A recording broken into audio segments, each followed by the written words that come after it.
Бүгінгі жұмысымда соннан бастадым.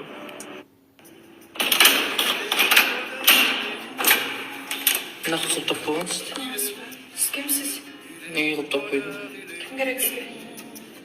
Күйеуіңіз қайда? Жап қылайын ешкімде.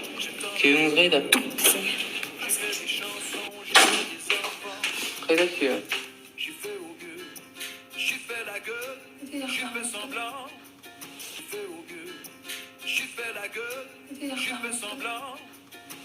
А?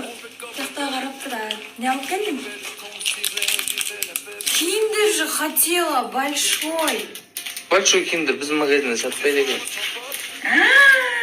Спасибо. Болды. Бұл? Киндер жоқ бұл. Күйеуің келді ғой? Спасибо. Вы самый лучший. Спасибо. Вы самый лучший. Ассалаумағалейкум, баршаларыңызға қайырлы таң. Бүгінгі күндеріңізге сәттілік. Біз бүгін ерте тұрдық. Бір жұмыстармен қалаға шығу керек. Қандай жұмыс, не жұмыс барлығын біраздан кейін стористе көрсетіп айтатын боламын.